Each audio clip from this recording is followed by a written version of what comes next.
Hello everyone. So today we are starting our new chapter, fourth chapter, methods of calculating national income. So we are starting our new chapter, method of calculating national income, fourth chapter. Okay, ready everyone?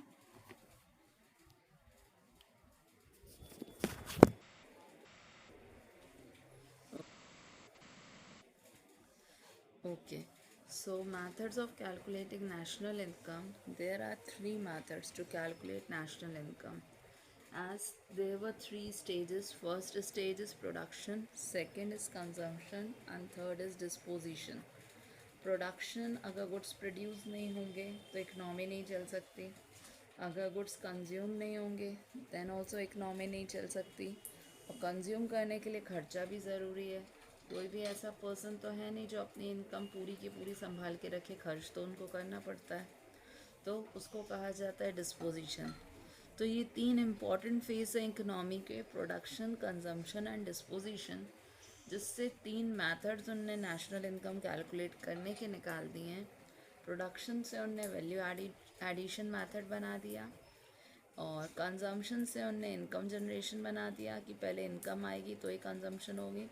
Third expenditure method बना दिया, total खर्चे जो भी हमारी economy में होते हैं.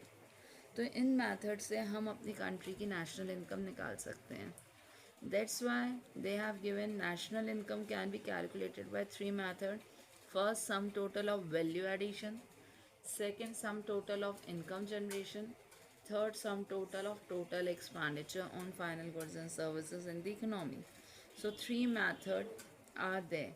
So corresponding to these three methods, we can giving the other name, means the unique name what they have given.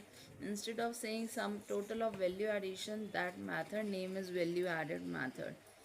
And sum total of income generation method name is income method. And sum total of expenditure method is called as expenditure method. So here we are getting three methods: value addition, income, and expenditure.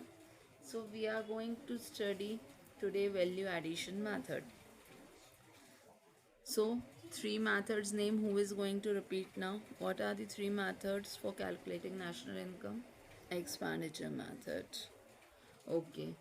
So three methods were there: value added, income, and expenditure method. So we are starting today our value added method. Value added method is also called product method.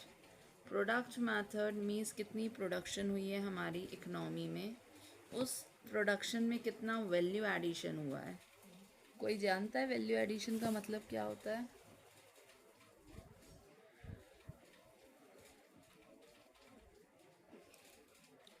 Value addition का मतलब समझते हो बेटा?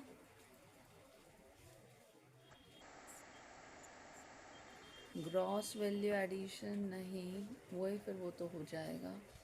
Value addition का मतलब है जैसे factory वाले से किसी दुकानदार ने 20,000 के गुड्स खरीदे, तो अब वो जो बेचेगा तो 20,000 में ही बेचेगा कि उसमें वैल्यू एडिशन करेगा?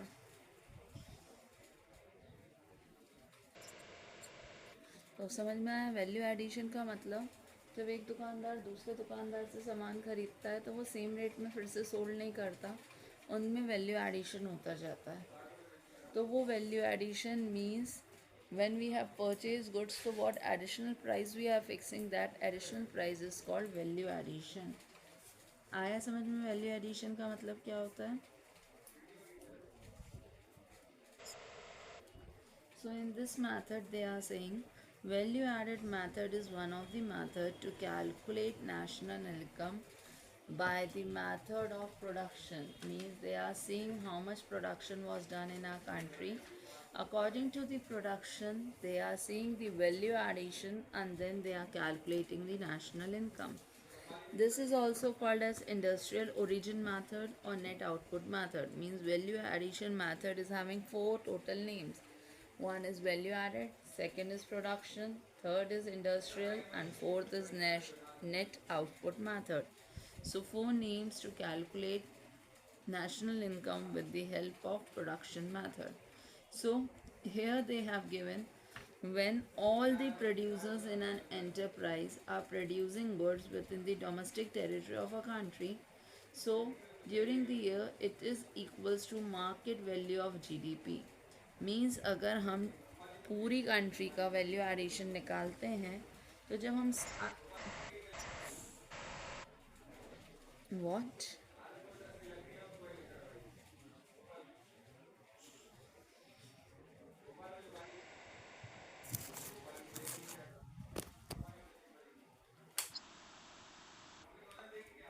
Now it is coming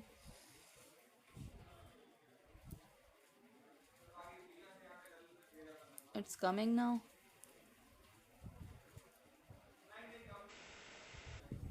okay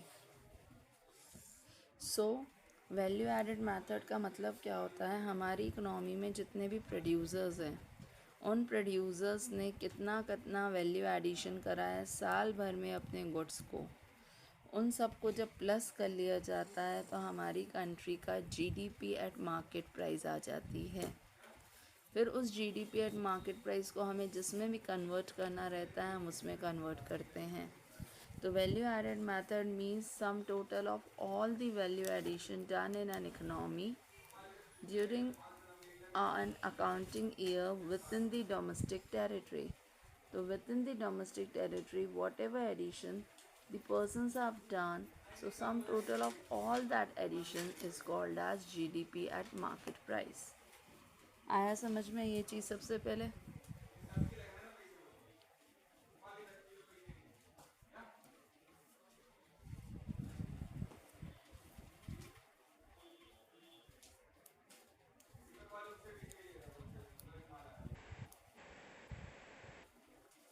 value addition का मतलब पहले मुझे बताओ क्या होता है वैल्यू एडिशन का मतलब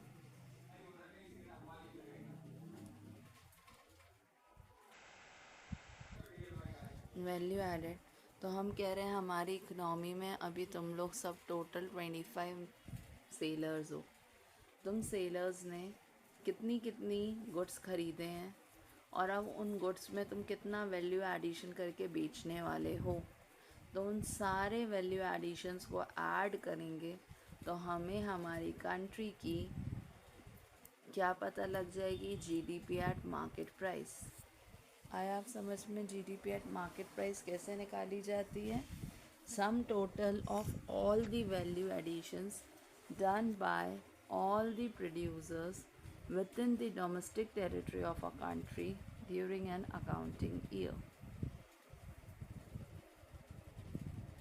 Clear now, Rishika?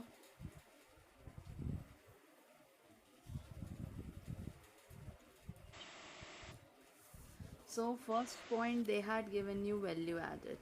Value added, just now I had explained you the formula value of output minus intermediate consumption. Formula is they have given value added means value of output minus intermediate consumption.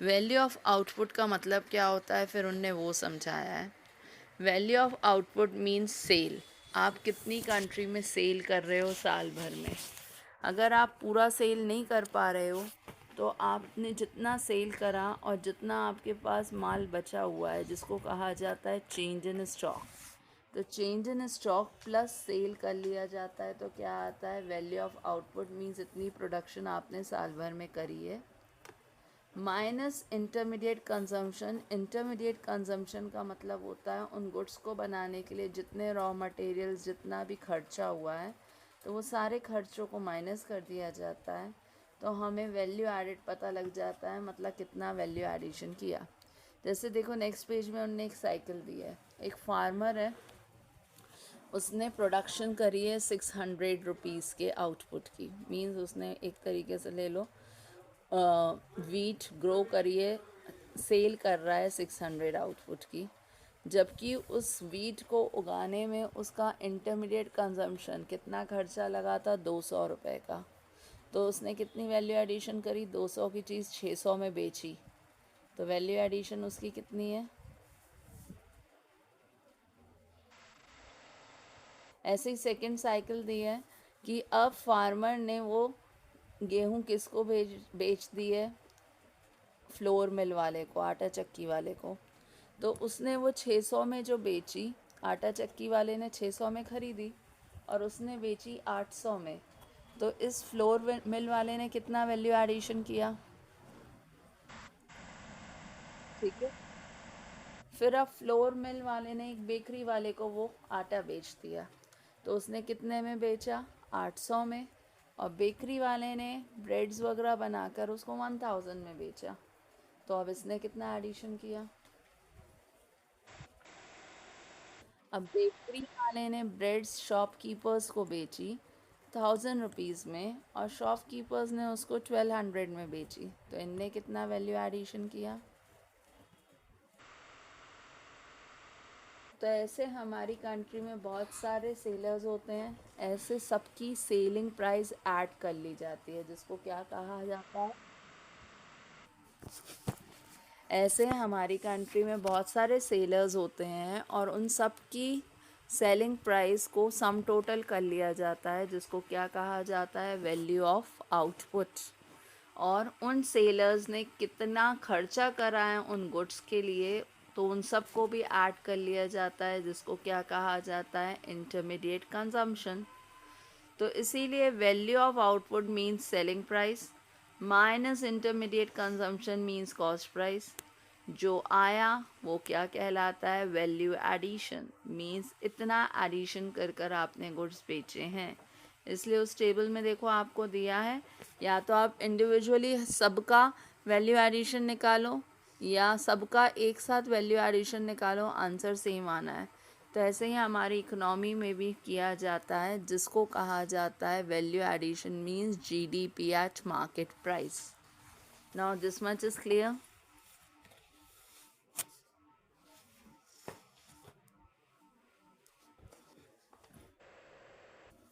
Okay, देखो वैल्यू of output का मतलब है कि कितने में goods बेचे जा रहे हैं।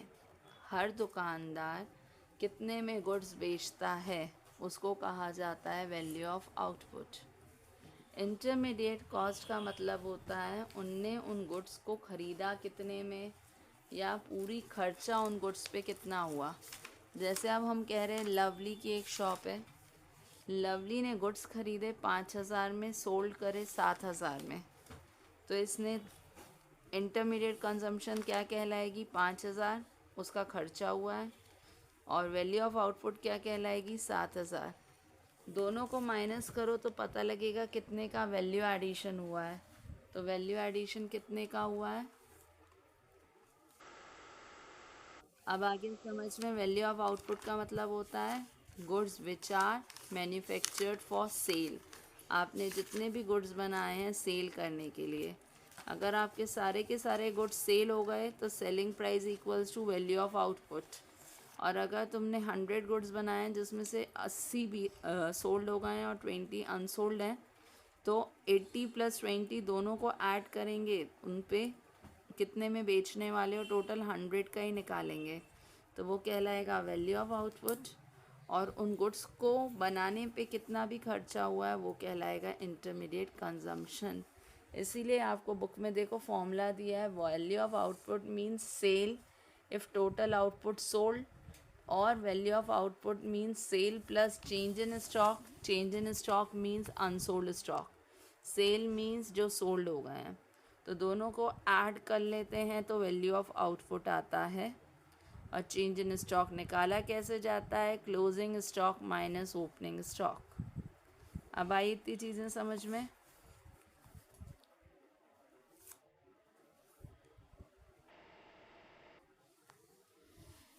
इंटरमीडिएट कंजम्पशन को अभी हमने सिंपल लैंग्वेज में क्या कहा?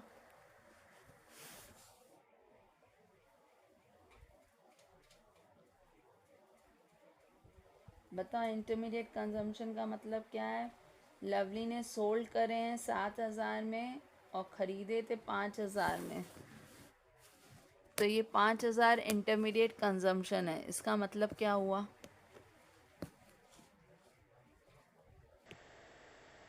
यस, रॉ मटेरियल यूज्ड और cost of production expenditure. So total expenditure incurred for producing goods. That total expenditure is called as intermediate consumption. आ गई समझ में इंटरमीडिएट कंजम्पशन क्या होती है? क्या होती है इंटरमीडिएट कंजम्पशन बेटा?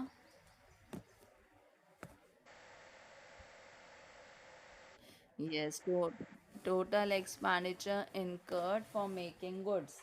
और अब कोई बता पाएगा what is value of output?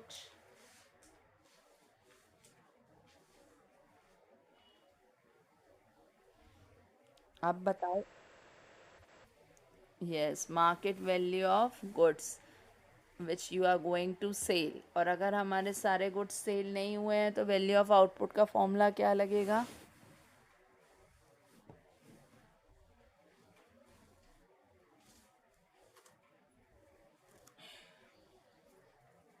अगर सारे गुड्स सेल नहीं होंगे तो वैल्यू ऑफ आउटपुट का फॉर्मूला क्या लगेगा?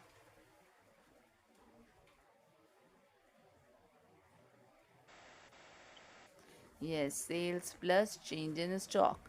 और अगर सारे गुड्स सोल्ड हो गए हैं तो वैल्यू ऑफ आउटपुट का फॉर्मूला क्या है?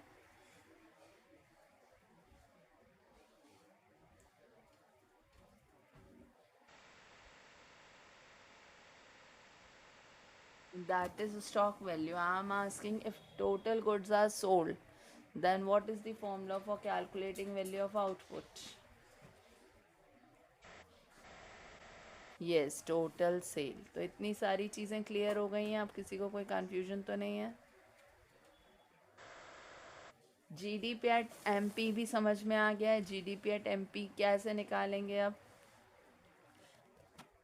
Sum total of all the value additions done by all the producers in an economy during an accounting year is called GDP at market price. Now anybody can repeat in Hindi what I said?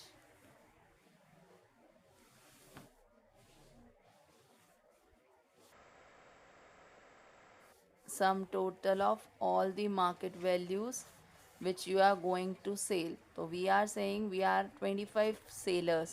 तो 25 sellers जितने भी goods sold कर रहे हैं उन सारी चीज़ों को प्लस कर लिया जाएगा, वैल्यू एडिशंस को ऐड कर लिया जाएगा. सारे 25 सेलर की वैल्यू एडिशंस को ऐड करेंगे तो क्या आ जाएगा? GDP at market price.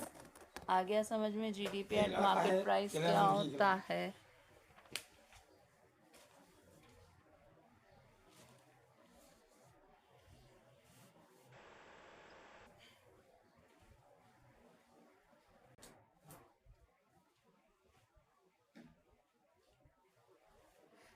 So GDP at market price is clear. How to calculate GDP at market price?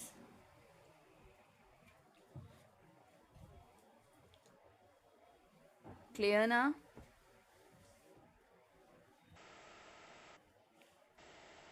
Okay. तो अब सिंपल लैंग्वेज में आपको एग्जाम्पल भी समझ में आ गया, क्योंकि इस बार केस स्टडीज़ आएंगी. तो केस स्टडीज़ मीन्स अगर आपको कह रहे हैं there were 3 consumer 3 producers in the market, their value of output is this and their intermediate consumption is some other value. So how you are going to calculate their value addition, that is GDP at MP? कैसे निकालोगे आप? पहले आप तीनों का value addition निकाल लोगे.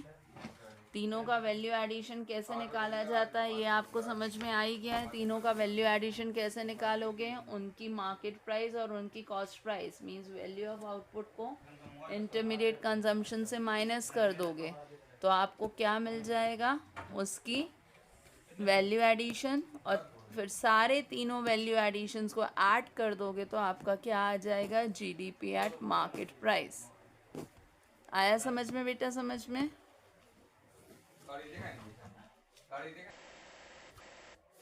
अब एक चीज़, कल मैंने जो 3 गोल्डन रूल्स लिखवाए थे सबको याद है? मैं पूछ रही हूँ, आप मुझे बताओगे. ग्रॉस से नेट पे जाना है तो क्या होगा?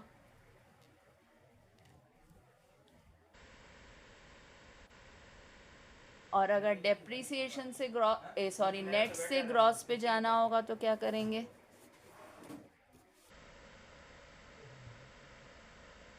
Okay, good. Second, if we have to convert domestic income into national income, then what to do? NFIA अगर आपका 2 में दिया हो, नेट फैक्टर इनकम 2 अब्रॉड दिया होगा तो क्या करोगे? तब भी प्लस करोगे कि माइनस? तब माइनस करेंगे। ओके। और अगर जब आपको नेशनल से डोमेस्टिक निकालना हो तो क्या करोगे? Minus NFIA। सो ये सबको समझ में आ गया है। एंड थर्ड रूल हमारा क्या था? मार्केट प्राइस से फैक्टर कॉस्ट पे जाने के लिए क्या करा जाएगा?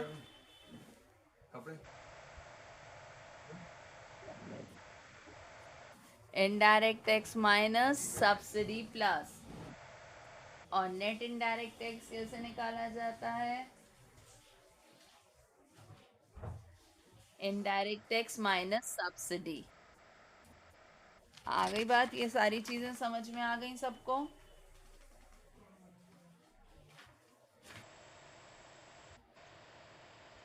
So now our next topic is precautions. Turn your page. Precautions regarding value added method means what are the things we have to keep in mind while taking things to calculate national income. So first precaution is, got it now? Page number 84 it is given. Okay. So first precaution is given to us that value of sale and purchase of second hand goods is not included in the estimation of value added method. Means अगर एक बार goods बेच चुके हो, अब दोबारा उसको बेच रहे हो, तो उसकी वैल्यू फिर से नहीं लिखी जाएगी। क्यों? क्योंकि ऑलरेडी वो एक बार नेशनल इनकम में इंक्लूड हो चुका है। अगर दोबारा हम सेकेंड हैंड गुड्स को इंक्लूड करेंगे तो वो हमारी कौन सी एरर बन जाएगी? Double counting error. तो इसीलिए सेकेंड हैंड गुड्स को दोबारा नेशनल इनकम में इंक्लूड नहीं किया जाता। ये चीज़ समझ में आई क्या होता है? जैसे मैं कह रही हूँ, तनीषा ने एक कार खरीदी, तो जब उसने कार खरीदी है तो सेलर ने उस समय उसको नेशनल इनकम में इंक्लूड कर लिया है। अब तनीषा वो कार किसी और को बेचना चाह रही है, तो वो एक बार तो कार नेशनल इनकम में इंक्लूड हो चुकी है, दोबारा वो किसी को भी बेचे, सेकंड पार्टी थर्ड पार्टी किसी को भी सोल्ड करें, उसको दोबारा नेशनल इनकम में इंक्लूड नहीं किया जाएगा। अदरवाइज़ वो क्या हो जाएगी? Double counting. एक बार वो वैल्यू ऐड है फिर ऐड हो जाएगी। तो ऐसी डबल काउंटिंग एरर से बचने के लिए पहली प्रिकॉशन है that second hand goods value will not be add again in calculating national income. Clear first precaution?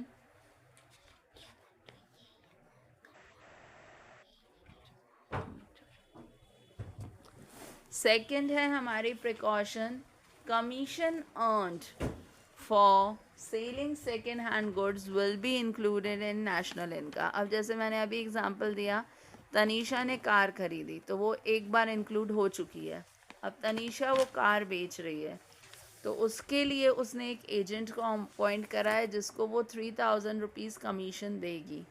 तो वो एजेंट की तो ये फर्स्ट हैंड इनकम ही है कि सेकंड हैंड इनकम है? तो एजेंट की तो फर्स्ट टाइम इनकम ही है, तो वो इनकम आप नेशनल इनकम में इंक्लूड करोगे।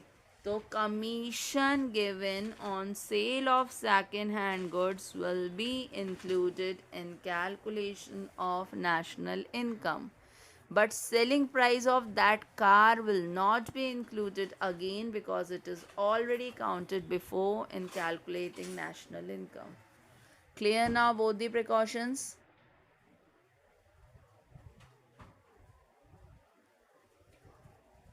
की confusion है? देखो, आप अपनी कार एक बार ख़रीद चुके हो, तो जब आपने ख़रीदी तो उस समय सेलर ने उस कार को नेशनल इनकम में इंक्लूड कर चुका है। अब तुम 2 महीने बाद फिर से कार वापस बेच रहे हो, तो जब तुम दोबारा बेच रहे हो तो तुम्हारा ये वैल्यू ऑफ आउटपुट ही है, बट दोबारा हम इसको नेशनल इनकम में इंक्लूड नहीं करेंगे क्योंकि वो गुड्स की प्राइस एक बार ऐड हो चुकी है, अदरवाइज डबल काउंटिंग एरर होता है। तो वो डबल काउंटिंग की प्रॉब्लम से बचने के लिए सेकेंड हैंड गुड्स दोबारा बेचे जाते हैं तो उसको नेशनल इनकम में इंक्लूड नहीं करते। बट इस सेकेंड हैंड गुड्स को बेचने के लिए तुमने एक एजेंट को अपॉइंट करा है जिसको तुम कुछ कमीशन दे रहे हो, तो वो एजेंट की कमीशन तो फर्स्ट टाइम ही है, उसका तो काम ही है बेचना, तो कमीशन ऐड होगी नेशनल इनकम में, मगर सेकेंड हैंड गुड्स की वैल्यू ऐड नहीं होगी नेशनल इनकम में। अब आया समझ में कि अभी भी नहीं आया समझ में? आ गया? Okay okay. So now third precaution they have given, own account production of goods of the producing unit is taken into account while estimating value added. इसका मतलब क्या है, एक कार प्रोड्यूसर है, उसने कार प्रोड्यूस करी, तो वो अपने लिए अब वो कार ले रहा है, बाहर से ख़रीदने की जगह जो उसने प्रोडक्शन करी उसको वो अपने पर्सनल यूज़ के लिए ले जा रहा है। तो इस कार की वैल्यू को नेशनल इनकम में वो ज्वाइन करेगा कि नहीं करेगा? तो करेगा। अगर वो खुद की प्रोडक्शन से नहीं लेता तो कहीं ना कहीं से ख़रीदता, तो भी वो सेलर ऐड करता, तो ये भी इसको सेलर की पॉइंट ऑफ व्यू से ऐड करेगा। तो मतलब हमारा खुद का बिज़नेस है और अगर हम उस बिज़नेस से कुछ चीज़ पर्सनल यूज़ के लिए निकाल ले रहे हैं तो वो वैल्यू भी नेशनल इनकम में ऐड होगी। आ गया समझ में?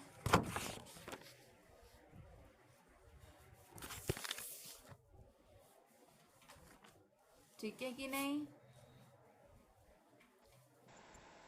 सेम अब उनने अभी कार प्रोड्यूसर का एग्जांपल दिया, मतलब प्रोडक्शन करी जा रही है किसी गुड्स की, तो थिंग की, तो वो इंक्लूड होती है नेशनल इनकम में। तो imputed value of production of self consumption, अब यहाँ एक फार्मर का एग्जांपल दिया है। फार्मर ने वीट ग्रो करी है तो उस वीट में से वो अपनी फैमिली के लिए वीट रख ले रहा है, तो वो जो फैमिली के लिए सेल्फ कंजम्पशन के लिए वीट रख रहा है वो भी नेशनल इनकम में इंक्लूड होगी। अगर वो प्रोड्यूस नहीं करता तो बाहर से ख़रीदता। तो अगर हम हमारा खुद का बिजनेस है तो हम उन वैल्यूज़ को नेशनल इनकम में ऐड करेंगे। आ गई ये पॉइंट भी समझ में? मगर एक चीज़ है, सर्विसेज खुद की इंक्लूड नहीं करते, खुद की सर्विसेज इंक्लूड नहीं करते, वो लास्ट पॉइंट दिए इसमें। जैसे अब मम्मी आपको घर में पढ़ा रही है, इंस्टेड ऑफ कोचिंग टीचर आपकी मम्मी आपको पढ़ा रही है, तो उसके लिए उनको कोई सैलरी नहीं मिल रही। मेड अपॉइंट करने की जगह मम्मी खाना बना रही है, मम्मी घर का काम कर रही है, तो मेड को पे करोगे तो वो नेशनल इनकम में इंक्लूड होगा। बट अगर पेरेंट्स कर रहे हैं या तुम अपने लेजर टाइम में गार्डनिंग का काम कर रहे हो अपने घर में, तो इनको हम सर्विसेज हैं, ये हमारी खुद के लिए सर्विसेज हैं जो हमें सेटिस्फेक्शन दे रही हैं, तो इन वैल्यूज़ को हम नेशनल इनकम में इंक्लूड नहीं करते। So self-consumption services will not be included in national income, but self-consumption of goods is included in national income. Clear this thing now?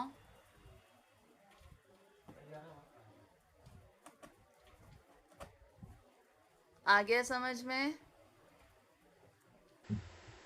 और लास्ट प्रिकॉशन है, इंटरमीडिएट कंजम्पशन को भी national income में include नहीं करते, इसीलिए फॉर्मूला सिखाया है। इंटरमीडिएट कंजम्पशन को क्या कर दिया जाता है, minus value of output minus intermediate consumption equals to GDP. तो इंटरमीडिएट कंजम्पशन माइनस कर दिया जाता है, that means it is not included in calculating national income because it is a value of raw material which is already included in final value of goods. So due to that, intermediate consumption is also be not be going to calculate in national income. So these all points are clear now. Third point, which point? Repeat that point. Car वाला example देखो बेटा, तुम car producer हो, अगर तुम car producer हो और उसमें से तुमने कोई कार प्रोड्यूस करके अपने घर के लिए यूज़ कर ली तो सेल्फ कंजम्पशन हो गया, तो उसको हम इंक्लूड करेंगे नेशनल इनकम में, क्योंकि अगर तुम कार प्रोड्यूसर नहीं होती तो तुम बाहर से खरीदती तो उसकी वैल्यू इंक्लूड होती। तो इसीलिए अगर हम उस चीज़ के प्रोड्यूसर हैं तो हम बाहर से ना खरीद कर अपनी चीज़ यूज़ कर रहे हैं, then also it will include in national income. आ गया समझ में अब? So these things, all points, all precautions are clear. So here, till precaution, our topics are clear. Keep studying.